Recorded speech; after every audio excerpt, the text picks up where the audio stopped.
অৱশেষত অন্ত পৰিল পোহৰৰ উৎসৱ দীপাৱলী। ইয়াৰ পিছতে উদযাপন কৰা হ'ব ভাতৃ দ্বিতীয়া। হিন্দু পঞ্জিকা অনুসৰি প্ৰত্যেক বছৰে কাতি মাহৰ শুক্ল পক্ষৰ দ্বিতীয়াৰ দিনা ভাই দুজ উৎসৱ পালন কৰা হয়। সাধাৰণতে দীপান্বিতা তথা তিহাৰ উৎসৱ আৰু ফাকুৱাৰ সময়ত ভাই দুজ পালন কৰা দেখা পোৱা যায়। ভাতৃ ভগ্নীৰ অটুট প্ৰেমৰ প্ৰতীক হৈছে ভাতৃ দ্বিতীয়া।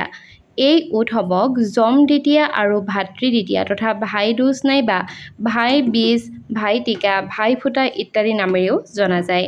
প্ৰত্যেক বছৰৰ দৰে এইবাৰো ভাতৃ দ্বিতীয়াৰ তাৰিখ সন্দৰ্ভত কিছু বিভ্ৰান্তিৰ সৃষ্টি হৈছে। সেয়েহে আজি এই ভিডিঅ'টিৰ জৰিয়তে ভাতৃ দ্বিতীয়াৰ সঠিক তাৰিখ তথা তিলক লগোৱাৰ শুভ সময়ৰ বিষয়ে কিছু কথা আলোচনা কৰিম।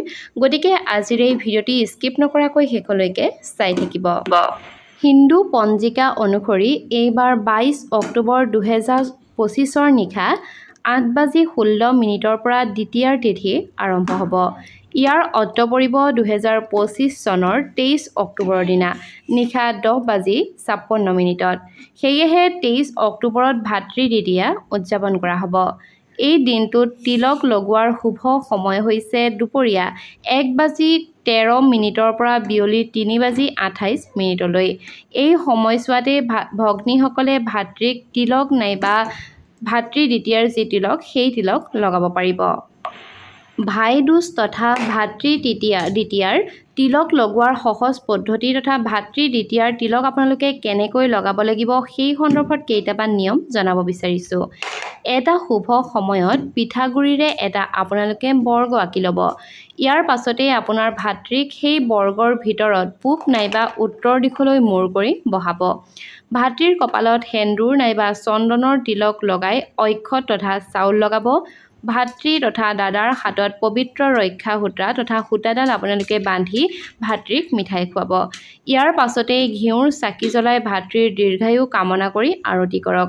শেষত ভাতৃসকলে নিজৰ ভগ্নীসকলক ভৰি চুই তেওঁৰ আশীৰ্বাদ গ্ৰহণ কৰি উপহাৰ দিব লাগে। দৈৰ ফুট, শংখ আৰতিৰ সৈতে ভাতৃক দীৰ্ঘায়ু কামনা কৰাৰ প্ৰথা বহু বছৰ আগৰে পৰা চলি আহিছে। হিন্দু ধৰ্মৰ আন আন উৎসৱৰ দৰে ভাই দুজ উৎসৱৰো এক বিশেষ তাৎপৰ্য আছে। ইয়াৰ স্বীকৃতি আৰু অধিক বৃদ্ধি পায় কাৰণ ই দীপাৱলীৰ 5 দিনীয়া উৎসৱৰ ভিতৰত অন্যতম। ৰক্ষা বন্ধনৰ দৰে ভাই দুজৰ উৎসৱো ভাতৃ ভগ্নীৰ সুন্দৰ সম্পৰ্ক তথা মৰমৰ প্ৰতীক হিচাপে উদযাপন কৰা হয়। ভাই দুজৰ এই পবিত্ৰ দিনটোত যিহেতু ভাতৃ আৰু ভগ্নীয়ে ইজনে আনজনক বিভিন্ন ধৰণৰ উপহাৰ দিয়াৰ মান্যতা আছে, সেয়েহে আজি আমি এই ভিডিঅ'টিৰ জৰিয়তে আপোনালোকলৈ উপহাৰৰ বিকল্প কেইটামান বিশেষ বস্তু লৈ আহিছোঁ। প্ৰথমটি হৈছে গহনা, অৰ্থাৎ ভাতৃসকলে নিজৰ ভগ্নীক উপহাৰ হিচাপে গহনা আগবঢ়াব পাৰে। ভাতৃত্ববোধৰ এই বিশেষ দিনটোত নিশ্চয়কৈ আপুনিও আপোনাৰ ভগ্নীক গহনা দিব পাৰে। উদাহৰণস্বৰূপে কাণফুলি, নেকলেছ নাইবা আঙুঠি ইত্যাদি দিব পাৰে। দ্বিতীয়তে হৈছে শাৰী নাইবা কুৰ্তি নাইবা পায়জামা। ভাতৃসকলেও ভগ্নীক উপহাৰ স্বৰূপে শাৰী, চুৰিজাৰ ইত্যাদি দান কৰিব পাৰে। লগতে ভগ্নীসকলেও তেওঁলোকৰ ভাতৃক কুৰ্তা নাইবা পায়জামা আগবঢ়াব পাৰে। গতিকে পলম নকৰি ইজনে আনজনৰ বাবে ক্ৰয় কৰক এইসমূহ উপহাৰ। তৃতীয়তে হৈছে ঘড়ী। ভাই দুজৰ উপহাৰৰ আন এটি বিকল্প হৈছে ঘড়ী। ভাতৃ আৰু ভগ্নীৰ এই পবিত্ৰ উৎসৱত আপোনালোকে ইজনে আনজনক ঘড়ীও ক্ৰয় দিব পাৰে, অৰ্থাৎ ঘড়ী ক্ৰয় কৰি উপহাৰ হিচাপে দিব পাৰে।